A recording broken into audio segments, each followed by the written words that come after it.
Okay, see, we started with trade. Okay, so ట్రేడ్లో నేను మీకు టోటల్ 3 క్లాసెస్ చెప్పాను.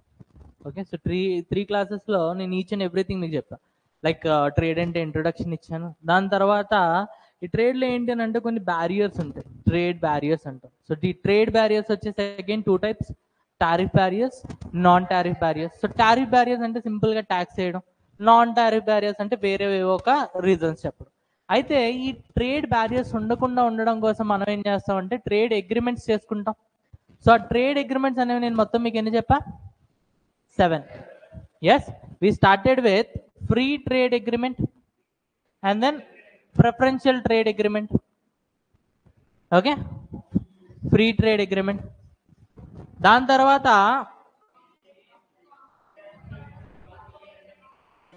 Comprehensive economic cooperation agreement, partnership agreement. దాని తర్వాత కస్టమ్స్ యూనియన్. దాని తర్వాత సింగిల్ మార్కెట్. సో ఇవన్నీ ఒక ఎత్తు అయితే ఎండ్ వరకు వచ్చేటప్పటికి మనం ఒక మంచి ఎకనామిక్ యూనియన్ గురించి చదివాం. సో ఇది ట్రేడ్ అండ్ ట్రేడ్ లోపల ఉన్న అగ్రిమెంట్స్. ఓకే, అయితే ఈరోజు మనం చూడబోయేది ఏంటి అని అంటే ఇండస్ట్రీస్. బేసిక్లీ ఈ ట్రేడ్ అనేది ఎందుకు చేస్తామండి? మన దగ్గర ఉన్న గూడ్స్ అండ్ సర్వీసెస్ ఎక్స్చేంజ్ చేసుకోవడం కోసం. అయితే మన దగ్గర ఉన్న ట్రేడ్ పాలసీస్ బాగానే ఉన్నాయి. ప్రతి దగ్గరికి వెళ్తూ ఉంటాం మనం, వెళ్ళి భయ్యా ఇదిగో నా దగ్గర చక్కెర ఉంది, నీ దగ్గర నుంచి నేను కారం పొడి తీసుకుంటా అంటాం. సో మన యొక్క ట్రేడ్ పాలసీస్ బాగానే ఉన్నాయి. కానీ ప్రాబ్లం ఎక్కడ అని అంటే వాళ్ళు ఏదైనా మనకి ఇచ్చేటప్పుడు మనం రిటర్న్ వాళ్ళతో ఎక్స్చేంజ్ చేసుకోవడానికి మన దగ్గర గూడ్స్ లేవు. సో ఫస్ట్ థింగ్ ఏంటి అని అంటే మనం ఫస్ట్ గూడ్స్ అనేవి తయారు చేయాలి. అప్పుడు మనం ఎవరి దగ్గరికి వెళ్ళాను అనుకో, భయ్యా నువ్వు ఇది ఇవ్వు, నేను ఇది ఇస్తానంటే బాగానే ఉంటుంది. నీ దగ్గర ఏం లేదు, నువ్వు వేరే వాడి దగ్గరికి వెళ్ళి ఏం ఎక్స్పెక్ట్ చేస్తావు? సో అక్కడ మనకి దెబ్బ అయిపోతుంది అనమాట. అయితే ఎందుకు ఆ ప్రాబ్లం వస్తుంది అనేది మనం ఎందులో చదువుతాం అని అంటే ఇండస్ట్రీస్. ఓకే, సో ఇది మన సెకండ్ చాప్టర్. సో హెడ్డింగ్ పెట్టుకోండి ఇండస్ట్రీస్.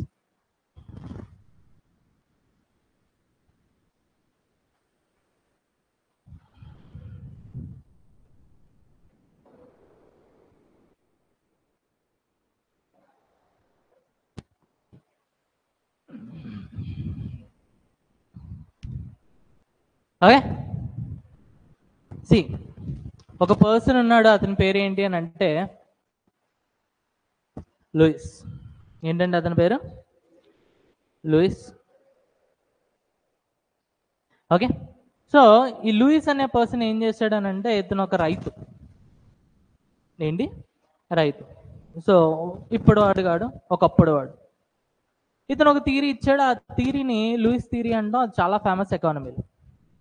అయితే ఇతను ఏం చేశాడనంటే బేసిక్గా ఇతని థియరీ ఏంటి అని అంటే ఫస్ట్ ఎవరైనా కూడా ఏ ఎకానమీ అయినా కూడా స్టార్ట్ అవ్వాలి అని అంటే they have to start with agriculture. మనం ఏన్షియంట్ హిస్టరీ కూడా చదువుతాం. ఫస్ట్ మనం ఏం చేస్తాం? హంటింగ్ చేస్తూ ఉంటాం. దాని తర్వాత మెల్లిగా ఎప్పుడైతే ఒక సివిలైజ్డ్ సొసైటీ తయారవుతుందో అప్పుడు మనం చేసేది ఫార్మింగ్, అగ్రికల్చర్.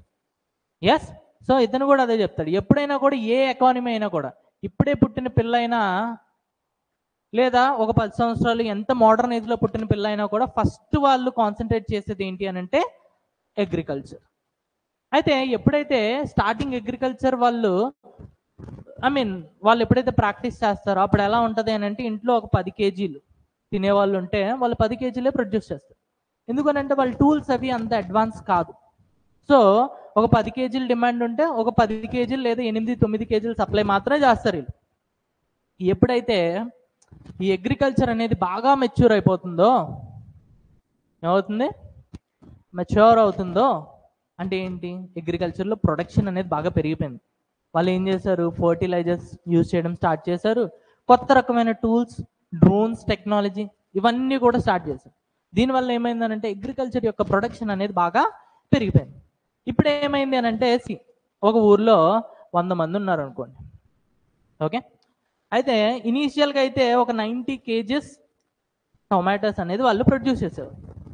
ఓకే, ఇప్పుడు ఇనీషియల్గా ఇప్పుడు ఏంటి అని అంటే ఒక్కొక్కడికి ఒక్కొక్క కేజీ టొమాటో డిమాండ్ ఉంది. సో ఇది ఒకవైపు చూస్తే డిమాండ్ అనేది పూర్తి చేయట్లేదు. కొన్ని రోజుల తర్వాత ఏమైంది అని అంటే అగ్రికల్చర్ అనేది మెచ్యూర్ అయింది. ఏమైంది?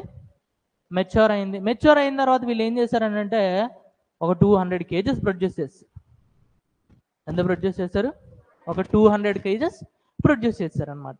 ఇప్పుడు ప్రొడ్యూస్ చేసిన తర్వాత వీళ్ళు మ్యాక్సిమం తెలియగలిగేది 100 కేజీలు మాత్రమే. అంతకు మించి మీరు ఎంత ప్రొడ్యూస్ చేసినా కూడా అది సర్ప్లస్. ఏంటది? సర్ప్లస్. అయితే ఇలాంటి టైంలో కొంతమంది రైతులు ఏం చేశారని అంటే ఒక 100 కేజీలు ప్రొడక్షన్ కోసం తీసేశారు, ఐ మీన్ సప్లై కోసం, వీళ్ళ యొక్క డిమాండ్ కోసం, ఊర్లో వాళ్ళ డిమాండ్ కోసం. రిమైనింగ్ 100 కేజీలు ఏం చేశారని అంటే ఫుడ్ వాల్యుయేషన్, ఫుడ్ ప్రాసెసింగ్ చేయడం స్టార్ట్ చేశారు. ఈ 100 కేజీల టమాటాలతో మంచిగా టమాటా పచ్చడి పెట్టారనమాట. ఓకే, సో ఆ టమాటాలు పెరిషబుల్ గుడ్స్, వదిలేసాం అనుకోండి ఈ రోజే పాడైపోతాయి. ఇప్పుడు దాన్ని ఏం చేశారని అంటే మెల్లిగా మంచిగా టమాటా పచ్చడి చేశారనమాట. సో ఫుడ్ ప్రాసెసింగ్ చేశారు. సో ఫుడ్ ప్రాసెసింగ్ చేశారు అని అంటే వీళ్ళు ఏం చేశారండి? ఇండస్ట్రీస్ సెటప్ చేశారనమాట. ఇండస్ట్రీస్ సెటప్ చేశారు. సో లూయిస్ ఎప్పుడూ ఒకటే చెప్తా ఉంటాడు. లూయిస్ ఎప్పుడైతే ఒక ఎకానమీ పుడుతుందో ఆ economy completely dependent on agriculture. ఎప్పుడైతే ఇది మెచ్యూర్ అవుతుందో అప్పుడు ఆ ఎకానమీ దేని మీద డిపెండ్ అవుతుంది అని అంటే ఇండస్ట్రీస్. దీన్నే మనం ప్రైమరీ సెక్టార్ అంటాం, దీన్ని సెకండరీ సెక్టార్ అంటాం అన్నమాట. అయితే పాపం ఇంతవరకే మనోడు ఉన్నాడు లూయిస్. దాని తర్వాత చనిపోయాడు. చనిపోతే ఏమైంది? మనం వాడికి రివార్డ్ ఇస్తాం. సో ఇతను ఇక్కడి వరకు ఎక్స్టెండ్ చేశాడు కాబట్టి మిగిలిన ఎకనామిస్టులు వాళ్ళ పేరు ఏమీ చెప్పుకోకుండా మా లూయిస్ చేసిందే. కాకపోతే లూయిస్ బతుకుంటే ఇంకా చేసేవాడు. ఒకవేళ బతుకుంటుంటే ఇలా తీరి ఇచ్చేవాడు అని చెప్పి వీళ్ళు ఏం చేశారనంటే ఇండస్ట్రీస్ ఎప్పుడైతే మెచ్యూర్ అవుతాయో అప్పుడు ఏం కావాలనంటే సర్వీసెస్, సర్వీస్ సెక్టర్. ఎందుకనంటే చూడండి, ఎగ్జాంపుల్గా నేను ఇప్పుడు ఒక కోచింగ్ ఇన్స్టిట్యూట్ స్టార్ట్ చేశాను. కోచింగ్ ఇన్స్టిట్యూట్లో ఓ 100 మంది పిల్లలు ఉన్నారు, ఓకే, లేదా ఒక 50 మంది పిల్లలు ఉన్నారు. దాంతోపాటు నాకు ఒక 4 ఫ్యాకల్టీ ఉన్నారు. ఇప్పుడు ఈ 50 మంది పిల్లల కోసం, ఒక 4 ఫ్యాకల్టీ కోసం నేను అకౌంటెంట్ని మెయింటైన్ చేసుకోవడం అవసరం? వాడికి ఒక 30,000 శాలరీ వేస్ట్. నాకు ఈ 4 శాలరీలు టైం వచ్చిన తర్వాత నేనే ఫోన్పే చేసేస్తాను కరెక్ట్గా ఆ రోజున. అలానే ఈ 50 మంది పిల్లలు కూడా నేనే మెయింటైన్ చేసుకుంటా ఒక డేటా. సో ఇక్కడ ఎప్పుడు కూడా నాకు ఎటువంటి సర్వీసెస్ అవసరం లేదు. కానీ ఎప్పుడైతే బాగా ఇండస్ట్రీ అనేది డెవలప్ అవుతుందో, ఎగ్జాంపుల్గా ఇప్పుడు నేను ఊరికి ఒక బ్రాంచ్ ఓపెన్ చేస్తాను, నారాయణ శ్రీ చైతన్య లాగా, ఒకటి ఒకటి రెండు రెండు అనుకుంటూ. ఓకే, ఇప్పుడు ఏమైందనంటే సడన్గా నా దగ్గర చూస్తే ఒక 1000 మంది ఫ్యాకల్టీ ఉన్నారు, 1,00,000 మంది పిల్లలు ఉన్నారు. అప్పుడు వెంటనే నాకు ఏం కావాలి? మేనేజ్మెంట్ అంటూ ఒకటి కావాలి.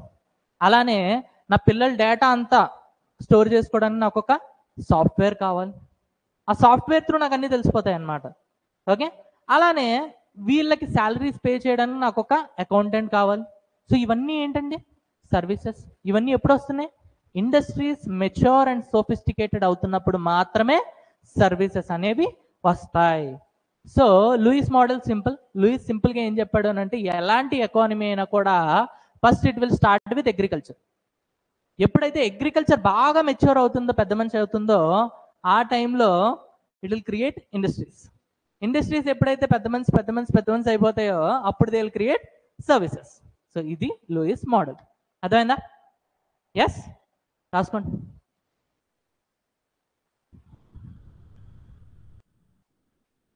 Louis model, Lewis model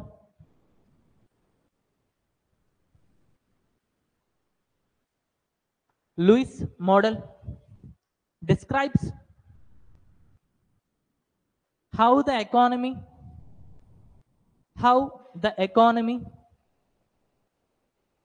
makes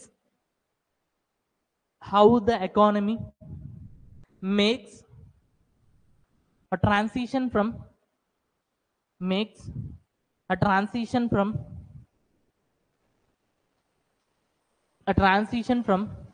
agriculture to industries.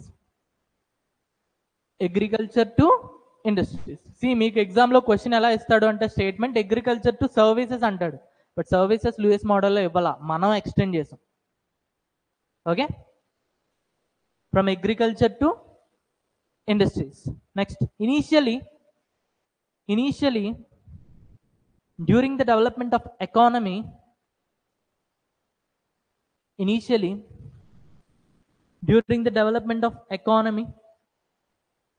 and the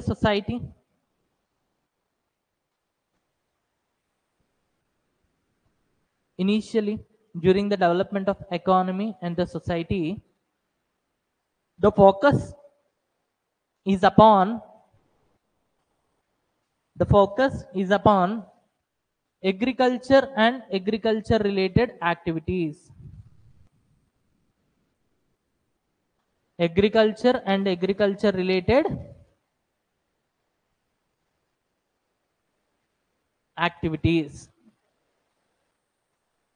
Okay, so during initial days the focus will be on agriculture and agriculture related activities. Next, raskondi.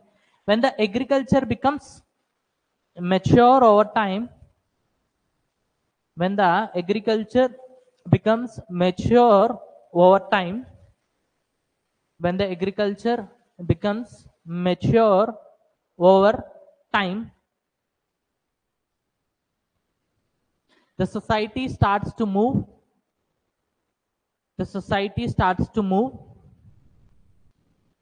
towards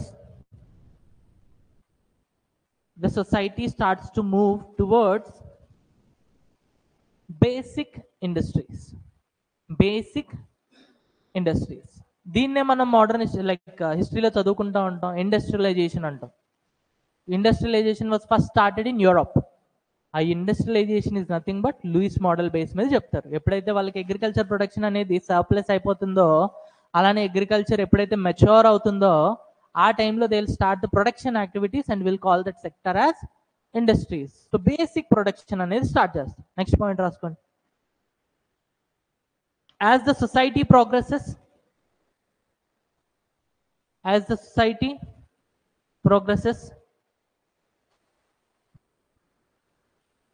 the industries becomes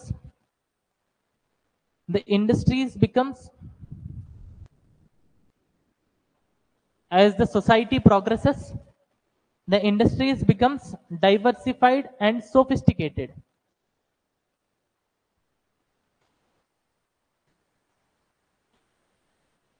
The industries become diversified and sophisticated.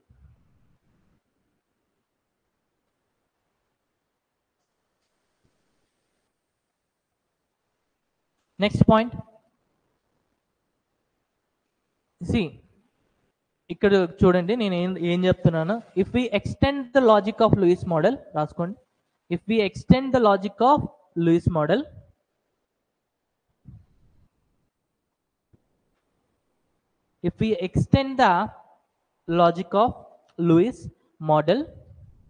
we observe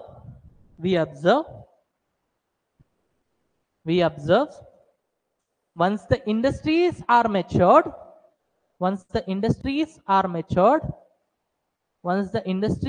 are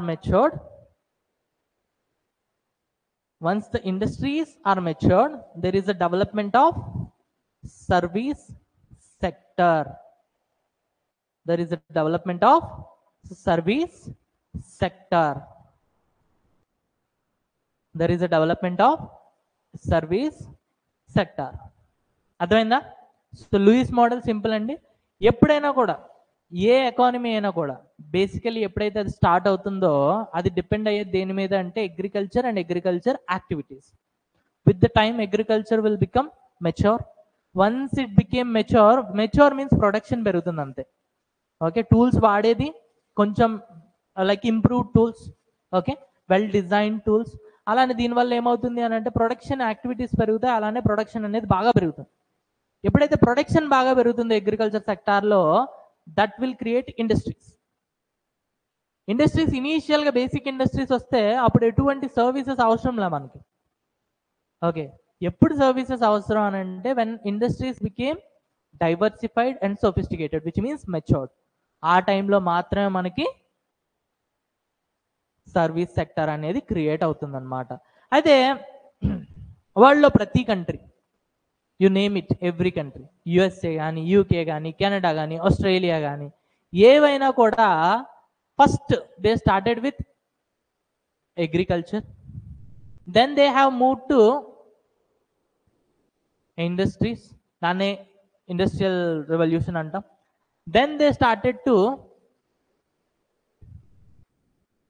services. Okay, ఎవరు? అందరూ. కానీ India separate కదా. India ఏం చేసింది అని అంటే, they started with agriculture and they jumped, parachute వేసుకొని they have jump to services. అందుకనే మనం ఇంకా కూడా డెవలపింగ్ కంట్రీ కింద ఉండిపోయాం అనమాట. Basically what happens here is, whenever ఒక రైతు బిడ్డ అగ్రికల్చరల్ యాక్టివిటీస్ చేసుకుంటూ ఫస్ట్ అతను ఇండస్ట్రీస్కి వెళ్ళాడు అనుకోండి, మెల్లిగా ఎక్స్పోజర్ అవుతుంది అనమాట.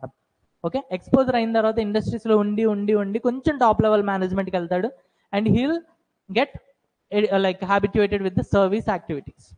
సర్వీస్ యాక్టివిటీస్ అనేవి అలవాటు అవుతాయి. అప్పుడు డైరెక్ట్గా అతను సర్వీసెస్కి వెళ్ళాడు అనుకోండి, సో అతనికి ఒక వే ఉంటుంది. ఇప్పుడు మనం ఏం చెప్తున్నాం, డైరెక్ట్గా అగ్రికల్చర్, దాని తర్వాత నీకు మధ్యలో ఇండస్ట్రీస్ ఆప్షనే లేదు, నువ్వు తిన్నగా వెళ్తే సర్వీసెస్కి వెళ్ళాలి అన్నట్టు. ఒకవేళ డైరెక్ట్గా అగ్రికల్చర్ నుంచి సర్వీసెస్కి వెళ్ళాలి అని అంటే వాడికి ఇమ్మెన్స్ స్కిల్ ఉండాలి. డైరెక్ట్గా మిమ్మల్ని తీసుకుని ఎవడు కూడా మేనేజర్ చేసాడుగా. ఫస్ట్ క్లర్క్ కింద పనిచేయాలి, దాని తర్వాత కొన్ని రోజులు టీమ్ లీడ్, దాని తర్వాత టెక్నికల్ మేనేజర్, దాని తర్వాత మంచిగా మేనేజర్ పొజిషన్ వస్తుంది. అలా కాకుండా మన దగ్గర ఇండస్ట్రీస్ ఏమీ డెవలప్ చేయకుండా నువ్వు డైరెక్ట్గా అగ్రికల్చర్ సెక్టర్ నుంచి డైరెక్ట్గా నువ్వు సర్వీసెస్కి వెళ్ళమంటే ఎవడు వెళ్తాడు? ఎవడు వెళ్ళాడు? అందుకనే మనకి ఈ రీజన్ వల్లే మనకి ఏమైంది అని అంటే, ఒకటి అన్ఎంప్లాయ్మెంట్ ఎక్కువైపోయింది. బికాస్ ఆబ్వియస్లీ అన్ఎంప్లాయ్మెంట్ ఎక్కువైపోయింది. అండ్ ఈ అన్ఎంప్లాయ్మెంట్ దేన్ని లీడ్ చేస్తుందండి? పావర్టీ. అర్థమైందా? అయితే మనం ఏం ట్రై చేయలేదా అని అంటే, మనం కూడా ట్రై చేసామండి. ఎలా ట్రై చేసామనంటే, మనం అగ్రికల్చర్ అన్నాం, బాగానే సాగుతుంది. దాని తర్వాత తిన్నగా చూస్తే సర్వీసెస్కి వెళ్ళిపోయాం, ఫైన్. ఈ మధ్యలో మనకి మళ్ళీ ప్లానింగ్ కమిషన్ గురించి మాట్లాడతాం, 5 years ప్లాన్స్ వస్తాయి. సో ఎప్పుడైతే సెకండ్ టైం మనం 5 years ప్లాన్ తీసుకొచ్చామో 1955-56 అరౌండ్, ఏమైంది అని అంటే మన ఇండస్ట్రీస్ మీద ఫోకస్ చేసామండి. మన ఇండస్ట్రీస్ పెట్టాలి అని చెప్పి మన మెయిన్ ప్లానింగ్ కమిషన్లో మెయిన్ టార్గెట్ పెట్టుకున్నాం. అయితే మన వాళ్ళు ఇటు అటు చూశారు, ఎవడైనా ఇండస్ట్రీస్ పెట్టే అవకాశం ఉందా అని అంటే, we don't have technology, money అయితే అస్సలే లేవు. అందుకని చెప్పి గవర్నమెంట్ ఏం చేసింది అని అంటే, సెకండ్ 5 year ప్లాన్ తీసుకుని వచ్చి ఇండస్ట్రీస్ టార్గెట్ పెట్టుకొని ఇక్కడ కొన్ని పిఎస్యూస్ని తీసుకొచ్చింది, పబ్లిక్ సెక్టార్ అండర్టేకింగ్స్. అంటే మీరు ఇండస్ట్రీసే, కానీ మిమ్మల్ని పిల్లకి ఎప్పుడు కూడా మేము పట్టుకొని ఉంటాం అనమాట. మేము ఏం చేయమంటే మీరు అదే చేయాలి. ఓకే, మేము ఏం ప్రొడ్యూస్ చేయమంటే మీరు అదే చేయాలి. సో ఇనీషియల్గా 10 years 20 years it's okay, fine. కానీ అక్కడ నుంచి కంటిన్యూ అయిపోయింది అనమాట. ఈ కంటిన్యూ అయిపోవడం 1991లో ఒక న్యూ ఎకనామిక్ పాలసీస్ వచ్చినాయి. ఏంటవి? LPG reforms, liberalisation, privatisation, globalisation. So ఈ మధ్యలో టర్మ్ మీరు సరిగ్గా చూస్తే ప్రైవేటైజేషన్. అయితే మళ్ళీ 1991లో వీఆర్ ప్రమోటింగ్ ప్రైవేట్ ఇండస్ట్రీస్, ఎవరైనా ఇంట్రెస్ట్ ఉంటే రండి అన్నారు. బేసిక్లీ ఎవరికి ఎక్స్పీరియన్స్ లేదు, ఇంకోటి డబ్బులు లేవు. అయితే గవర్నమెంట్ ఏం చెప్పింది అని అంటే, ఇన్ని రోజులు మేము ఒక చిన్న మొక్కను తీసుకొని వచ్చి మహావృక్షాన్ని చేస్తాం, ఇప్పుడు మేమేం చేస్తున్నాం అని అంటే ఈ మహావృక్షాన్ని మీకు ఇస్తాం, you just take over these companies, ఏవి? పిఎస్యూస్ టేక్ ఓవర్ చేసి వాటిని లీడ్ చేయండి అన్నారు. Basically they don't have any experience private sector వాళ్ళకి. సో ఈ ప్లాన్ కూడా ఫ్లాప్ అయిపోయింది అనమాట. సో మన వాళ్ళు ఏం చేయలేదా అని అంటే చేశారు. ఏం చేశారు? సెకండ్ 5 year ప్లాన్లో పిఎస్యూస్ని తీసుకొచ్చారు. దాని తర్వాత 1991లో ఈ పిఎస్యూస్ని కాస్త ప్రైవేట్ కంపెనీస్ కింద కన్వర్ట్ చేయడం స్టార్ట్ చేశారు. బట్ ఎప్పుడైతే ప్రైవేట్ కంపెనీస్ కింద కన్వర్ట్ చేశారో they don't have experience, lack of experience. దీనివల్ల ఇది కూడా మనకి ఏమైంది? ఫెయిల్ అయిపోయింది అనమాట.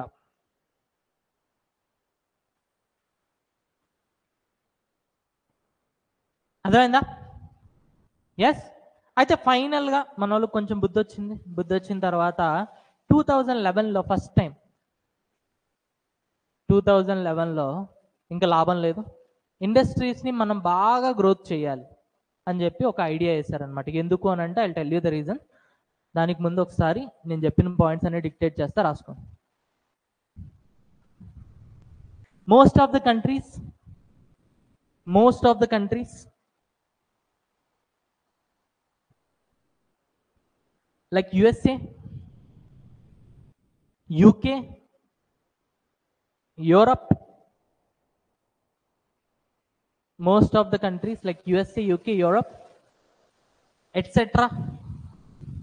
have followed the model, which means Lewis model. First they started with agriculture, then they have went to industries, then they have went to service sector. India is unique in the sense, next point, India is unique in the sense we directly jumped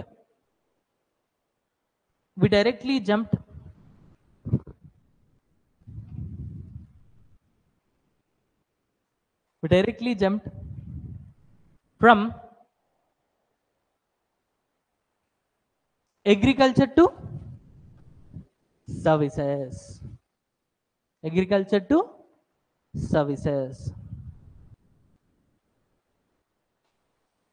Next, this has led to income inequalities, poverty, and unemployment. This has led to income inequalities,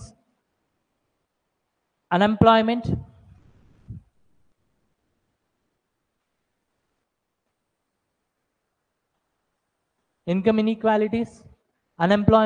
and poverty.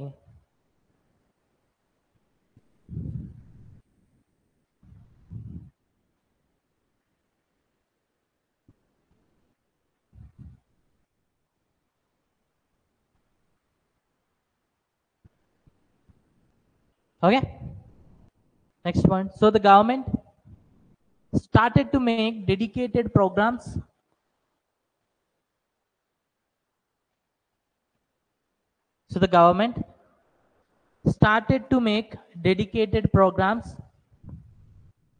and policies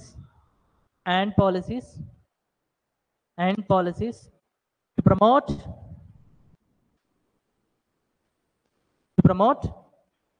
industries.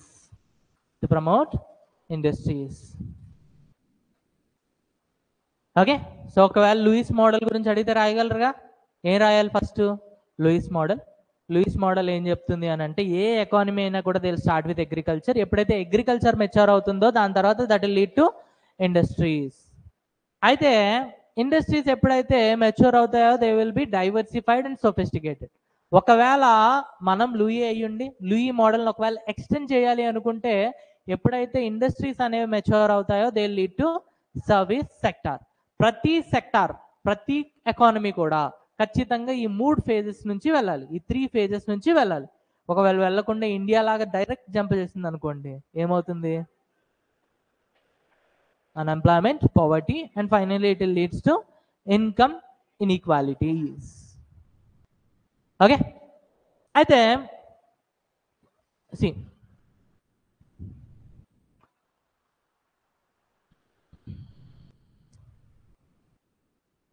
మనం కూడా ఒక largest economy, so మనం మెల్లిమెల్లిగా ఒక్కొక్కరిని beat చేసుకుంటూ వెళ్ళాలనుకుంటున్నాం.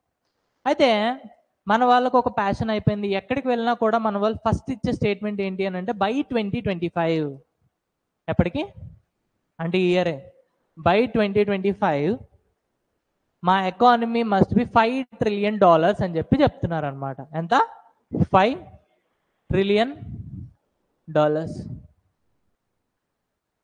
Okay, అయితే ఈ $5 trillion అనేది అచీవ్ చేయాలి అని అంటే ఈజీ కాదండి, చాలా కష్టం. ఎప్పుడు అచీవ్ చేయొచ్చు అని అంటే, ప్రతి సంవత్సరం మీ గ్రోత్ రేట్ అనేది మినిమం డబుల్ డిజిట్స్లో రావాలి. చైనా అనేది మంచిగా గ్రోత్ అచీవ్ చేసింది. ఎందుకు అని అంటే కంటిన్యూస్గా 20-30 years తను ఏం చేసింది అని అంటే, తన గ్రోత్ రేట్ ఎప్పుడు కూడా డబుల్ డిజిట్స్లో ఉండేది. 12%, 14%, 15%. మనం చూస్తే 4%, 5%, 6%, మ్యాక్సిమం 7%.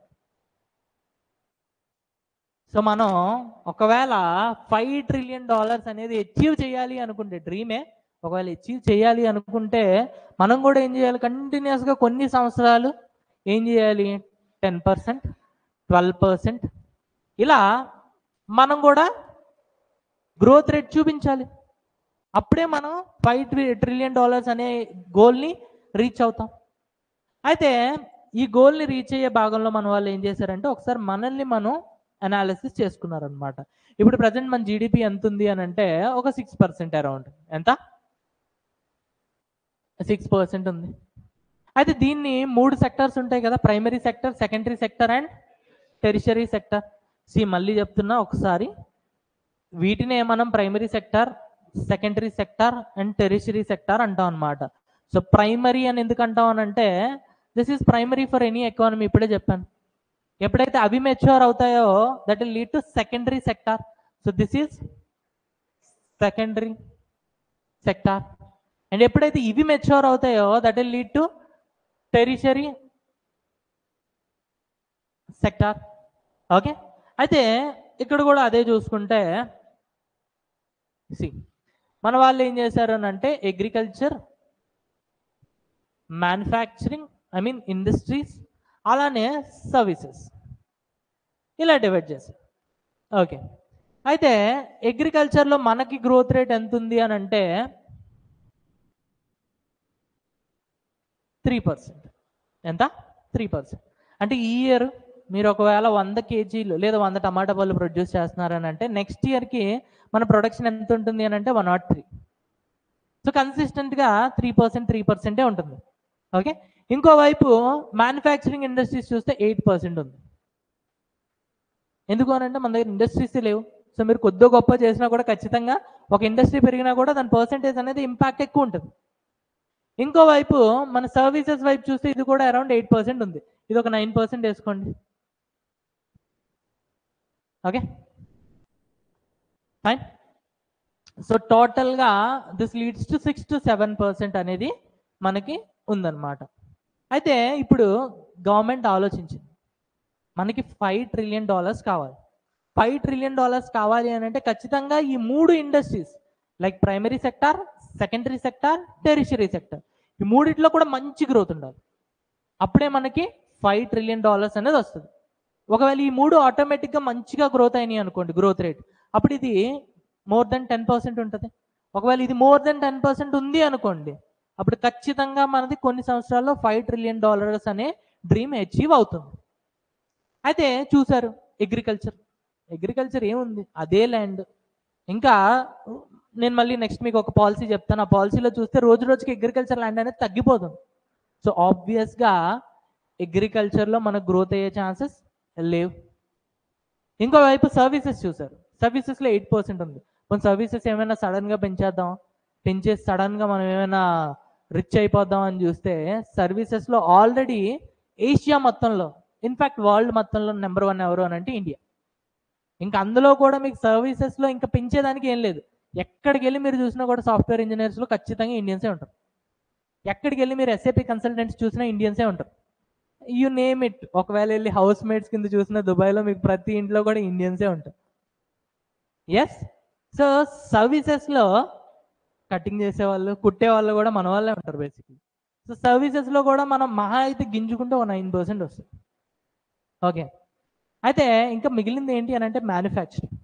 సో మ్యానుఫ్యాక్చరింగ్ ఒకవేళ మనం ట్రై చేస్తే నిజంగానే మంచి గ్రోత్ వస్తుంది. ఎందుకు అని అంటే మన దగ్గర ఉన్నదేం లేదు. ఇవైతే కంప్లీట్గా ఉంది. ఎస్, ఇది నీ క్యాపబిలిటీ ఎంతో అంతా చేసేసావు. కానీ అగ్రికల్చర్కి వచ్చేసేటప్పుడు నీ క్యాపబిలిటీ ఎంతో అందులో 20-30% అచీవ్ చేసావు. రిమైనింగ్ 70% ఉంది. ఈ 70% ఏరియాలో నువ్వు ఒకవేళ వర్క్ చేసావు అనుకో, ఇదేమవుతుంది అని అంటే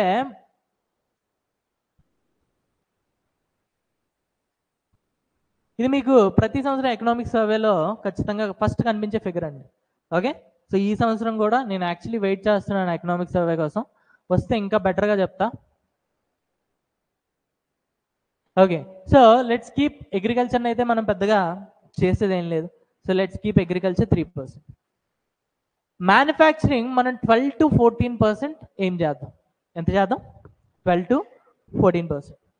అలానే సర్వీసెస్ అందులో కూడా మనం పెద్దగా ఏం చేయలేం కాబట్టి 8 to 9% మనం మెయింటైన్ చేయగలిగితే ఆ టైంలో మనకి ఎంత వస్తుంది అని అంటే మోర్ దెన్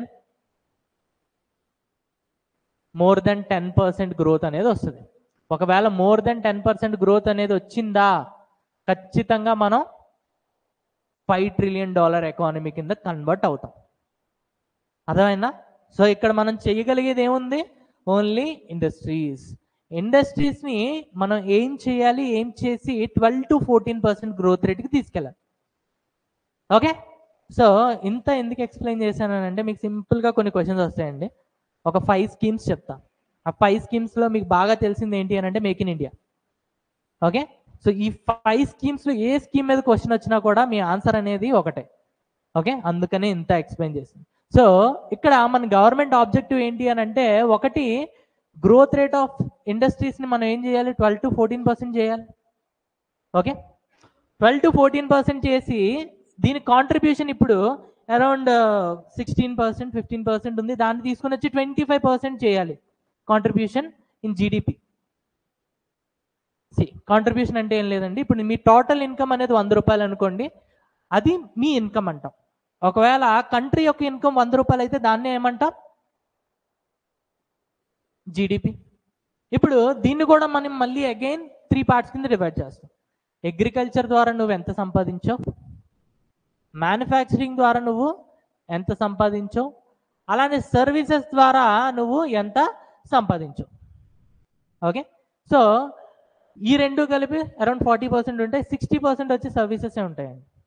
అయితే ఇక్కడ మన టార్గెట్ ఏంటి అని అంటే దీన్ని అట్లీస్ట్ 25%కి తీసుకెళ్ళాలి. అంటే మీరు సంపాదించే ప్రతి 100 రూపాయల్లో 25 రూపాయలు మీరు ఎక్కడి నుంచి సంపాదించాలి? ఇండస్ట్రీస్ నుంచి సంపాదించాలన్నమాట. అండ్ దెన్ చూడండి, first goal simple. First goal ఏంటండి? 12 to 14%. సెకండ్ వన్, మ్యానుఫ్యాక్చరింగ్లో మీ యొక్క షేర్ని 25%కి ఇంక్రీజ్ చేయాలి. థర్డ్ వన్ ఏంటి అని అంటే ఎప్పుడైతే మీరు మ్యానుఫ్యాక్చరింగ్లో షేర్ని ఇంక్రీజ్ చేస్తారో, మీ గ్రోత్ రేట్ ఇంక్రీజ్ చేస్తారో, ఆటోమేటిక్గా ఏం పెరుగుతుంది? ఎంప్లాయ్మెంట్. సర్వీసెస్లో పెరుగుతుందో లేదో చెప్పలేం. రేపు ఎప్పుడైనా చాట్ జీపీటీ వస్తే ఒకే పర్సన్ 10 మంది చేసే పని చేసేస్తాడు, కానీ మ్యానుఫ్యాక్చరింగ్లో మాత్రం ఆప్షన్ లేదు. సో ఖచ్చితంగా నీకు మ్యానుఫ్యాక్చరింగ్ యొక్క షేర్ అనేది పెరుగుతుంది అంటే జీడిపిలో ఖచ్చితంగా ఎంప్లాయ్మెంట్ అనేది పెరుగుతుంది. సో థర్డ్ పాయింట్ ఏంటి అని అంటే ఎంప్లాయ్మెంట్. అండ్ ఫోర్త్ పాయింట్ ఏంటి అంటే వాల్యూ ఎడిషన్. మీరు ఆల్రెడీ వాల్యూ ఎడిషన్ చేస్తున్నారు, ఈ వాల్యూ ఎడిషన్ని పెంచాలి.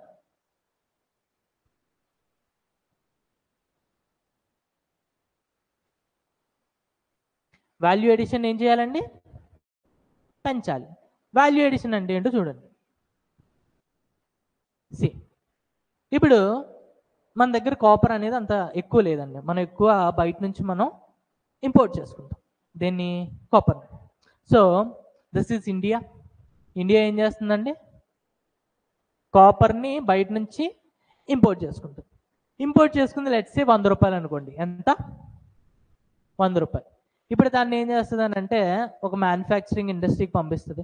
పంపించి అక్కడ ఎవడో ఒకడు ఉంటాడు ముసలోడు, దాన్ని బాగా హీట్ చేస్తాడు. హీట్ చేసి దాని మీద సుత్తెట్టి కొట్టి కొట్టి కొట్టి కొట్టి దానికి ఒక గ్లాస్ ఫామ్ తీసుకొస్తాడు. ఏం తీసుకొస్తాడు? Glass form. ఇప్పుడు దీన్ని పెద్ద పెద్ద యాక్టర్స్ ద్వారా మీరు డైలీ ఇందులో వాటర్ తాగండి, మీకు అసలు జబ్బులే రావని చెప్పి ప్రమోషన్ చేస్తారు. ఫైనల్గా ఈ 100 రూపాయలు తెచ్చిన దాన్ని ఈ ప్రమోషన్లు చేసి వాల్యూ ఎడిషన్ చేసి they will keep the price for 150 rupees. ఎంత చేస్తారండి? 150 రూపీస్. సో ఇక్కడ వాల్యూ ఎడిషన్ ఎంత అని అంటే 50 రూపీస్. ఓకే, సో ఇది ఇండియా. రిమైనింగ్ కంట్రీస్ ఏం చేస్తున్నాయి చూడండి. రిమైనింగ్ కంట్రీస్ ఎగ్జాంపుల్ మంచి డెవలప్డ్ కంట్రీ యుఎస్ఏ లాంటిది ఏదో ఒకటి తీసుకోండి. ఓకే, వాళ్ళు కూడా ఏం చేస్తున్నారని అంటే 100 రూపాయలు కాపర్ని ఇంపోర్ట్ చేసుకుంటున్నారు. చేసుకొని ఆ కాపర్ వైర్ని ఏం చేస్తున్నారని అంటే ఇలా చుట్టేస్తున్నారు, కండెన్సర్ అంటాం. దీన్ని తీసుకొని వచ్చి ఫ్రిడ్జ్లోని ఏసీలోని పెడుతున్నారు. ఎందులో పెడుతున్నారు? ఏసీలో పెడుతున్నారు. ఇప్పుడు దాన్ని ఎంతకు అమ్ముతున్నారు అని అంటే 40,000. ఎంత? 40,000. సో అక్కడ వాళ్ళ టెక్నాలజీ ఎక్కువ. సో టెక్నాలజీని యూజ్ చేసుకొని ఆ 100 రూపాయల కాపర్ని వాల్యూ ఎడిషన్ చేసి వాళ్ళు ఎంతకు అమ్ముతున్నారు? 40,000. సో రిమైనింగ్ పార్ట్స్ అన్ని తీసేసినా కూడా ఈ కాపర్ వాల్యూ ఒక మినిమంలో మినిమం 10,000 ఉండదు. మీకు సింపుల్గా ఎగ్జాంపుల్ చెప్తా చూడండి. ఒకవేళ మీరు ఇప్పుడే ఫ్లిప్కార్ట్ ఓపెన్ చేసి చూడండి, ఏసీ అని కొట్టండి. ఏసీలో మీకు 2 టైప్స్ ఉంటాయి. ఒకటి aluminium winding, second one copper winding. Aluminium winding మీకు 35,000కి వచ్చేస్తుంది. Copper winding 60,000, 55,000, 58,000. So there is a huge difference between aluminium and copper winding. So అక్కడ ఏం చేస్తున్నారు అని అంటే, సింపుల్గా అల్యూమినియం ప్లేస్లో వీళ్ళు ఏం చేస్తున్నారు, కాపర్ వైర్. మనం ఏం చేస్తున్నాం, గ్లాసులు, బాటిల్. ఓకే, సో ఫైన్, ఇది కూడా ఉండాలి, అది కూడా ఉండాలి. బట్ ఎవరు ఎక్కువ వాల్యూ ఎడిషన్ చేస్తున్నారు, రిమైనింగ్ కంట్రీస్.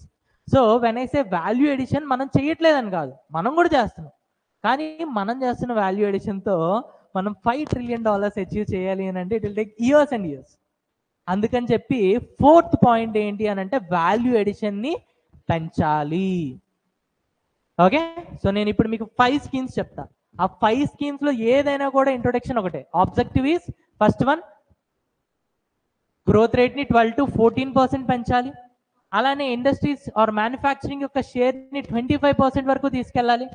అండ్ ఎంప్లాయ్మెంట్ని బాగా ఇంక్రీజ్ చేయాలి. And 4th one, value addition చేయాలి. ఓకే, సో నేను ఫస్ట్ ఇది మీకు రాయిస్తాను. దాని తర్వాత మీకు ఏ క్వశ్చన్ ఇచ్చినా కూడా నేను చెప్పే ఫస్ట్ పాయింట్ ఇదే. ఓకే, రాసుకోండి.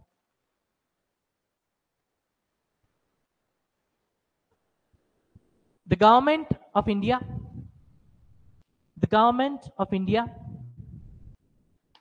is trying to create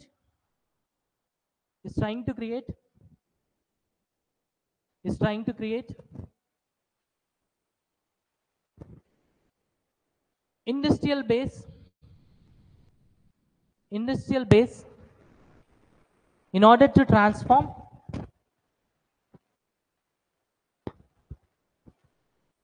the government of India is trying to create industrial base in order to transform India into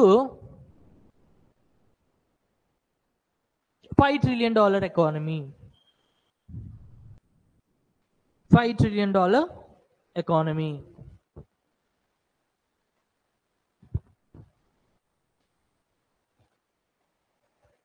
To achieve this, next point, to achieve this,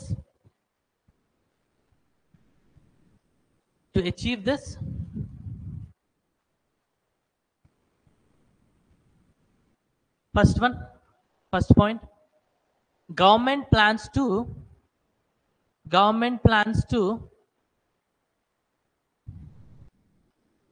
increase the contribution from 15% to 25%.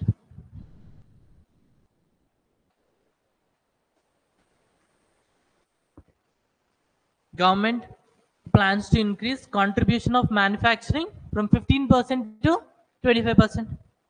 Second point,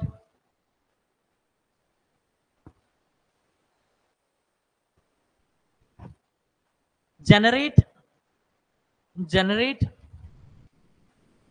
100 million new employment. Generate 100 million new employment.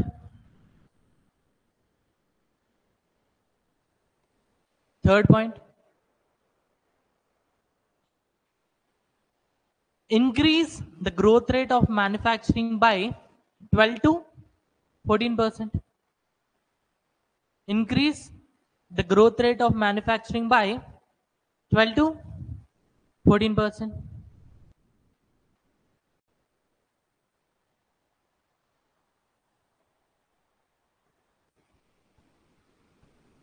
Increase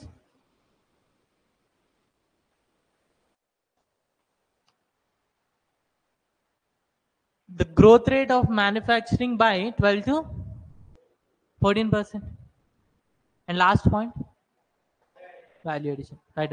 Improve the value addition in Indian industries. Improve the value addition in Indian industries. Improve the value addition in Indian industries. Improve the value addition in Indian industries. Improve the value addition in Indian industries.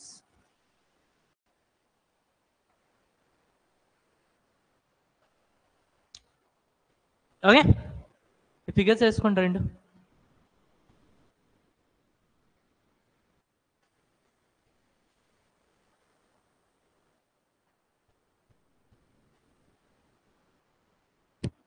నేను ఇప్పుడు కొన్ని policies చెప్తాను అనమాట.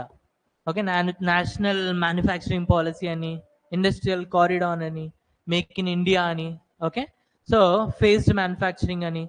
అలానే ఇవన్నిటికి కూడా మీరు first introduction ఇవ్వాల్సింది ఏంటండి, ఇది.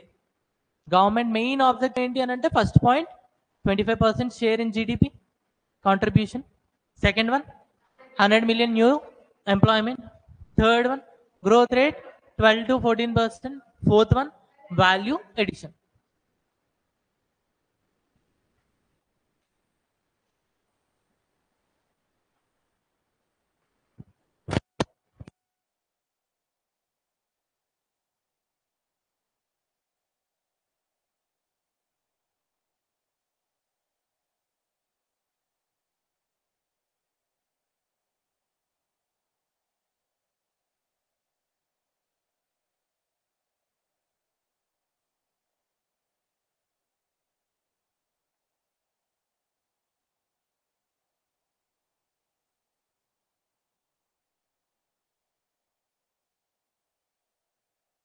ఓన్లీ ఫిగర్స్ ఏం చాలు, దాని కింద డేటా మొత్తం నేను ఆల్రెడీ మీకు చెప్పేసాను, డిక్టేట్ చేశాను. ఓకేనా? సో ఓన్లీ ఫిగర్స్ చాలు, మోర్ దెన్ ఎన్నో. ఓకే, అయితే ఇప్పుడు ఇండస్ట్రీస్ పెంచేద్దాం అంటే కుదరదుగా. దానికంటూ గవర్నమెంట్ కూర్చోవాలి, క్యాబినెట్ డిస్కస్ చేయాలి, డిస్కస్ చేసి ఒక కొత్త స్కీమ్ ఆర్ పాలసీని తీసుకురావాలి. ఓకే, సో ఫస్ట్ అలా తీసుకొచ్చింది ఎప్పుడు అని అంటే 2011. 1991లో మనం ఏం చేసాం, ప్రైవేటైజేషన్ చేసాం. ఎక్కడా కూడా మనం అక్కడ ఇండస్ట్రియలైజేషన్ అనే పదాన్ని యూజ్ చేయాలి. మనం ఏం చేసాం, ప్రైవేటైజేషన్, విచ్ మీన్స్ ఆల్రెడీ మన దగ్గర ఉన్న పిఎస్యూస్ని we converted them into private companies. అంతేగాని మనం ఎక్కడా కూడా న్యూ ఇండస్ట్రీస్ అనేది సెటప్ చేయాలి. న్యూ ఇండస్ట్రీస్ సెటప్ చేయాలి అనే కాన్సెప్ట్ ఎప్పుడు వచ్చింది అని అంటే 2011. సో ఫస్ట్ పాలసీ రాసుకోండి, national manufacturing policy. National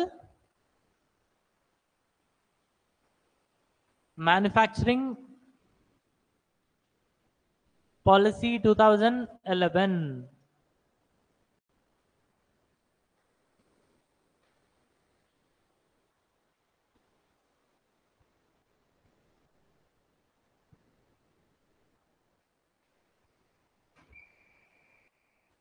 okay, so first రాసుకోండి,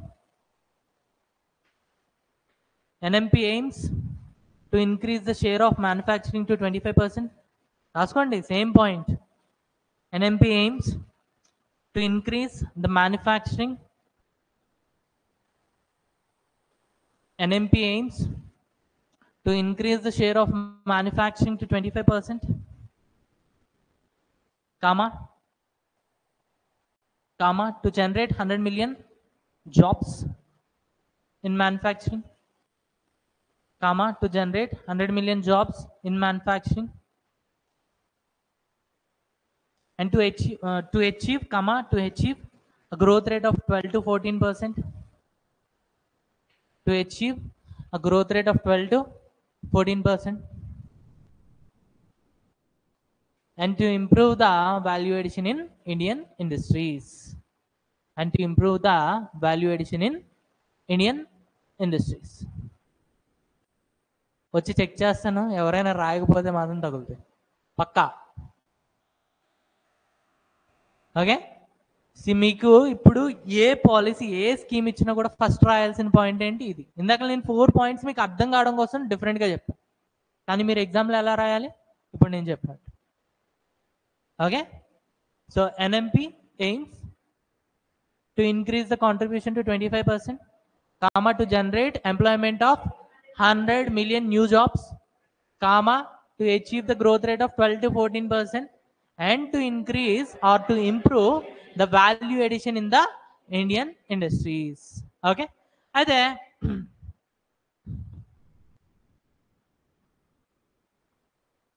ఓకే, సి ఇప్పుడు ఫస్ట్ నేను ఎక్స్ప్లెయిన్ చేస్తాను, మళ్ళీ డిక్టేట్ చేస్తాను, ఓకేనా? సో ఈరోజు ఇది ఒకటే చెప్తానండి, రిమైనింగ్ మిగిలిన 4 కూడా నేను రేపు చెప్తాను.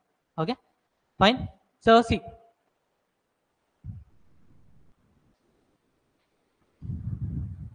Okay, ready? సెంట్రల్ గవర్నమెంట్ ఉందండి ఒకవైపు, యూనియన్ గవర్నమెంట్. సో ఈ స్కీమ్ తీసుకొచ్చింది యూనియన్ గవర్నమెంట్. ఇప్పుడు యూనియన్ గవర్నమెంట్ ఏమంటది అని అంటే, ప్రతి స్టేట్తో ఒక మీటింగ్ పెట్టింది. పెట్టి స్టేట్స్ మీకు ఏమైనా గ్రాంట్స్ కావాలా, ఆబ్వియస్లీ డబ్బులు కావాలంటే ఎవడొద్దు అంటాడు? ఎస్, వీ నీడ్ గ్రాంట్స్, ఖచ్చితంగా మాకు డబ్బులు కావాలి. అయితే ఒక పని చేయండి, నేను ప్రతి స్టేట్లో కూడా ఇండస్ట్రీ సెక్టార్ని, మ్యానుఫ్యాక్చరింగ్ సెక్టార్ని నేను ఇంప్రూవ్ చేద్దాం అనుకుంటున్నాను. నేను చెప్పింది చేస్తే మీకు గ్రాంట్స్ వస్తాయండి. సరే చెప్పి చూడు అని. అయితే ఏం చేశారు అని అంటే, వాళ్ళకు ఒక ఫార్ములా ఇచ్చారు. ప్రతి స్టేట్, మీ స్టేట్లో నాన్ అగ్రికల్చర్ ల్యాండ్ 5000 ఏకర్స్, ఎంత? హెక్టార్స్, 5000 హెక్టార్స్, 5000 హెక్టార్స్ ల్యాండ్ని మీరు సమకూర్చాలి, అంటే గ్యాదర్ చేయాలి. అయితే ఒకటి కండిషన్స్ ఏంటండి? Non agriculture land, non agriculture land. And second one ఏంటి అని అంటే టెరిటోరియల్ కంటిన్యూటీ, టెరిటోరియల్ కంటిన్యూటీ. అంటే మీరు 100 ఎకరాలు గాజువాకలు వేస్తా, వైజాగ్లో అయితే బాగా అర్థమవుతుంది, ఒక 100 ఎకరాలు గాజువాకలు వేస్తా, ఇంకో 100 ఎకరాలు వాల్తేరులో వేస్తా, ఇంకా 200 ఎకరాలు అరకులో వేస్తా అంటే కుదరదు. టెరిటోరియల్ కంటిన్యూటీ ఉంటుంది. మొత్తం కావాలంటే అనకాపల్లి ఇవ్వండి, we're ready to accept. Okay, ఎప్పుడైతే మీరు ఇలా చేస్తారో, ఓకే, సో ఇక్కడ ఒక డిపార్ట్మెంట్ పేరు రాసుకోండి, డిపిఐఐటి, డిపి, ఓకే. ఈ డిపిఐఐటి దగ్గరికి ఫస్ట్ మీరు 5000 ఏకర్స్ ల్యాండ్ తీసుకుని డిపిఐఐటి దగ్గరికి వెళ్తారు. ఓకే, సో డిపిఐఐటి భలే సెట్ చేస్తావు నువ్వు ల్యాండ్ని. ఒక పంచే, ఇప్పుడు ఈ ల్యాండ్ని నువ్వు ఏం చేస్తావు అని అంటే 30%గా అలానే 70%గా డివైడ్ చేయి. ఎలా డివైడ్ చేయాలి? 30% అండ్ 70%.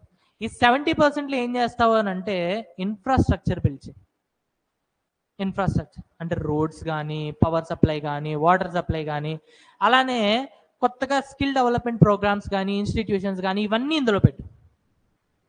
ఇవన్నీ 70%లో పెట్టు. పెట్టిన తర్వాత now you start inviting companies, both from foreign and Indian companies.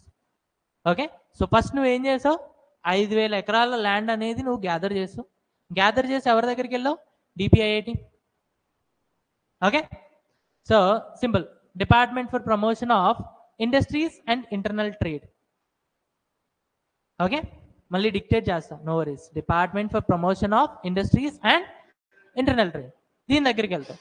ఇది నీకు ఫస్ట్ చూసి ఓకే ఫైన్, మొత్తం బాగానే సమకూర్చో అని చెప్పి నీకు ఏం చేస్తానంటే కొంత డబ్బులు ఇస్తుంది, గ్రాంట్స్ ఇస్తుంది. ఆ గ్రాంట్స్తో నువ్వేం చేస్తావు?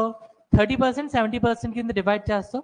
70%లో సెంటర్ ఏదైతే గ్రాంట్స్ ఇచ్చిందో ఆ గ్రాంట్స్తో no what you'll do, you'll build infrastructure, roads కానీ ఆర్ ఎల్స్ కనెక్టివిటీ, ఏదైనా రైల్వేస్ కానీ, ఏదో ఒకటి, వాటర్ కానీ, ఎలక్ట్రిసిటీ కానీ, అలానే స్కిల్ ఇంప్రూవ్మెంట్ ప్రోగ్రామ్స్, ఇవన్నీ కూడా ఇందులో చేస్తాం.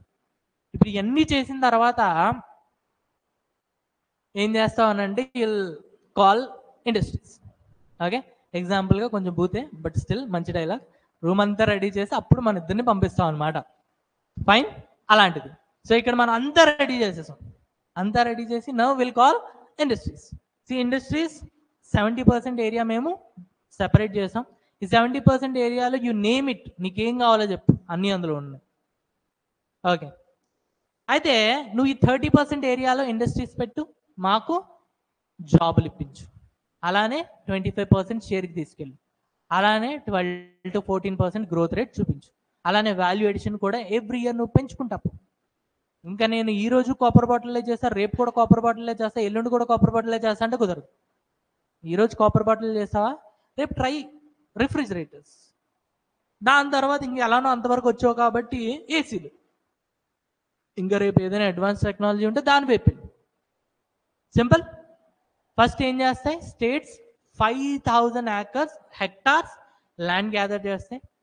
Conditions 2, non agriculture land, second one వచ్చేసి టెరిటోరియల్ కంటిన్యూటీ. ఇప్పుడు ఇలా గ్యాదర్ చేసి ఒక ఫైల్ పట్టుకొని స్టేట్ గవర్నమెంట్ అంటే చీఫ్ మినిస్టర్, ప్రైమ్ మినిస్టర్ దగ్గరికి వెళ్తాడు, అంటే డిపిఐఐటి దగ్గరికి వెళ్తాడు. ఓకే, ఇది ministry of commerce and industries అండర్లో వస్తుంది.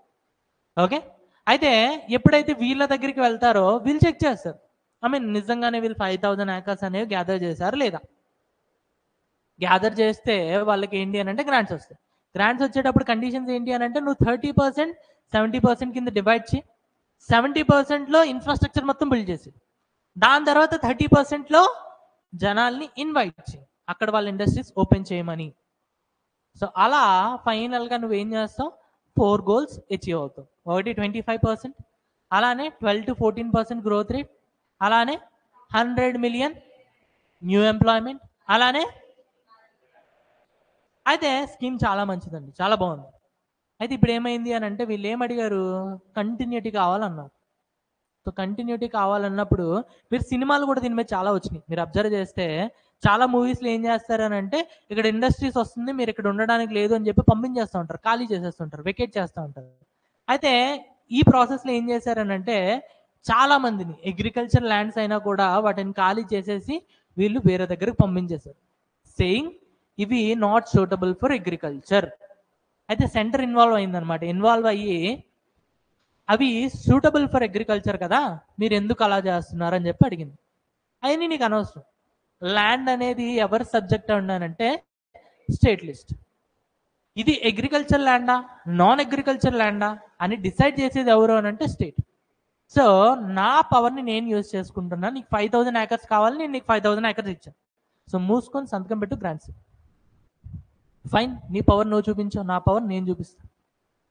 అయితే ఎప్పుడైతే వీళ్ళు డిపిఐఐటి దగ్గరికి వెళ్ళారో, department for promotion of industries and internal trade దగ్గరికి ఎప్పుడైతే వెళ్ళారో డిపిఐఐటి ఏమడిగింది అని అంటే, ఫైన్, ఇవి అగ్రికల్చర్ ల్యాండ్స్ అనేవి మాకు ప్రూఫ్ అవసరం లేదు, నాన్ అగ్రికల్చర్ ల్యాండ్స్ అనేవి మాకు ప్రూఫ్ అవసరం లేదు, ఎందుకంటే దట్స్ యువర్ సబ్జెక్ట్, ఎప్పుడైతే నువ్వు డిక్లేర్ చేసావో ఫైన్, గుడ్ టు గో. కానీ దీనివల్ల ఎన్విరాన్మెంట్ మీద ఎటువంటి ఇంపాక్ట్ లేదు అని చెప్పి ఫస్ట్ నువ్వు ఒక ఫైల్ తీసుకురావాలి, క్లియరెన్స్ తీసుకురావాలి. ఎస్, సో అట్లీస్ట్ ఆ ఫైల్ అయినా సబ్మిట్ చేయండి. సో వీళ్ళు ఓకే ఫైన్, రేపే సబ్మిట్ చేస్తాం అని చెప్పి మళ్ళీ నెక్స్ట్ రోజు ఫైల్ తీసుకుని వెళ్ళారు. వెంటనే రిజెక్ట్ చేసేసింది, సేయింగ్ ఇది ఎన్విరాన్మెంట్లకి అగేన్స్ట్గా ఉంది, ఎన్విరాన్మెంట్ పొల్యూషన్ క్రియేట్ చేస్తుంది అని చెప్పేసి రిజెక్ట్ చేసింది.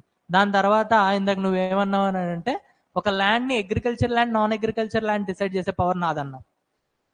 ఓకే, ఒక ల్యాండ్ అనేది ఎన్విరాన్మెంట్ పొల్యూషన్ క్రియేట్ చేస్తుందా లేదా అని డిసైడ్ చేసే పవర్ నాది, అలానే లైసెన్స్ ఇష్యూ చేసే పవర్ నాది. సో అలా మొత్తానికి స్కీమ్ క్యాన్సిల్ అయిపోయింది. సో ఎవరు గెలిచారు అని అంటే ఇద్దరు ఓడిపోయారు. ఎవరు బాగా లాసెస్లోకి వెళ్ళిపోయారు అని అంటే ప్రజలు. Okay, so this is all about this policy. అర్థమైందా? సో మంచి పాలసీనే, కాకపోతే కంటిన్యూస్గా ల్యాండ్ ఎవడిస్తాడండి, ఎవడు. ఓకే, అయితే ఇక్కడ మనం గుర్తుపెట్టుకోవాల్సింది ఏంటి అని అంటే ఏదైతే ఈ 5,000 acres ఉంది చూసారా, దీనికి ఒక పేరు ఇచ్చారు, national manufacturing and investment zone, sorry national investment and manufacturing zone అని నేమ్ ఇచ్చారనమాట. అదొక్కటే గుర్తుపెట్టుకోవాలి మనం, national investment and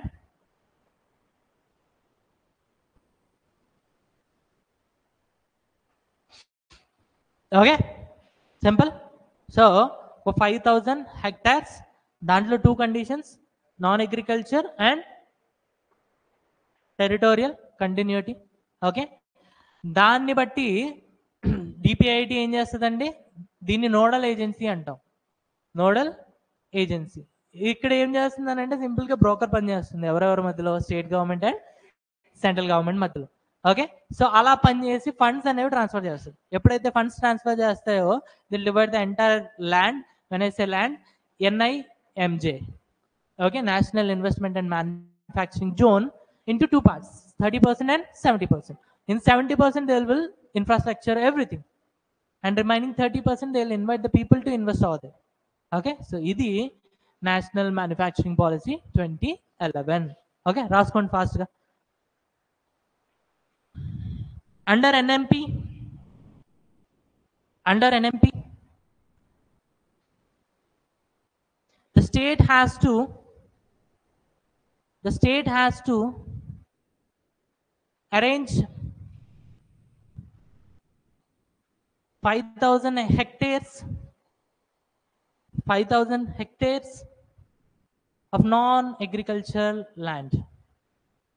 5,000 hectares of non-agricultural land.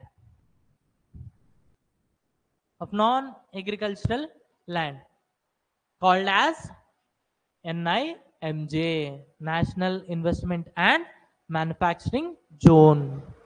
Called as National Investment and Manufacturing Zone, NIMJ.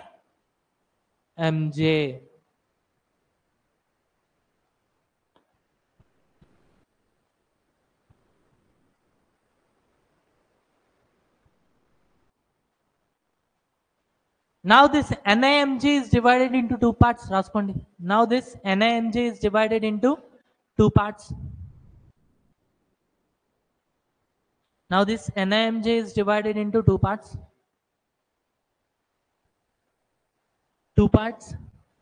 First one, 70% part. First one, 70% part is used for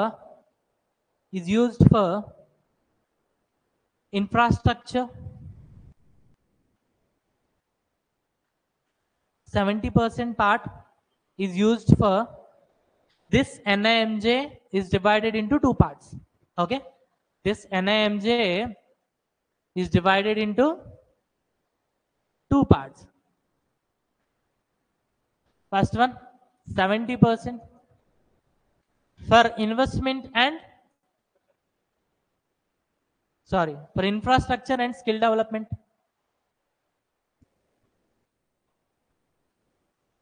For infrastructure and skill development. And remaining 30% part is used for development of industries.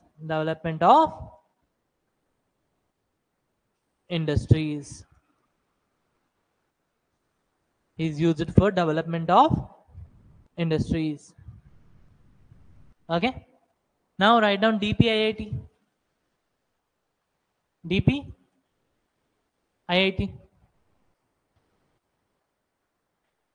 Department for Promotion of Industries and Internal Trade. Okay,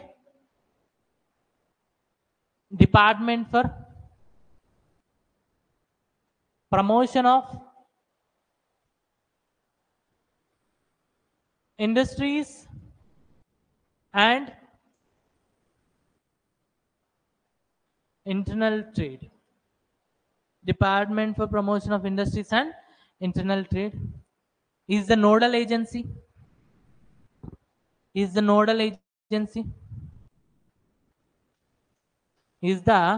nodal agency to establish the coordination between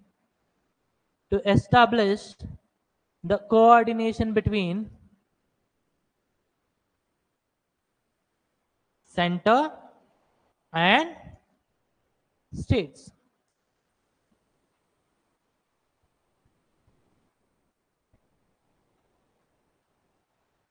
Okay, next, conclusion.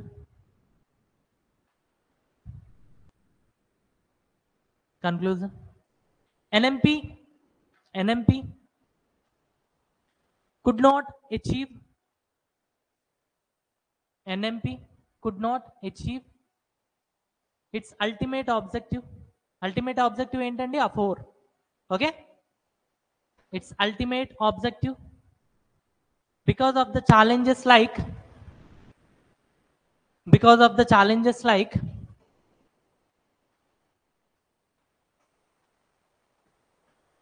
availability of land,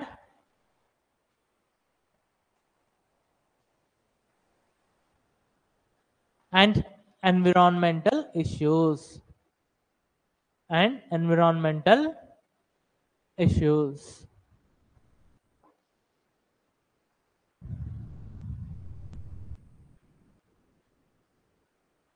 Okay, simple. So this is NMP, national manufacturing policy. ఎప్పుడు వచ్చింది? 2011.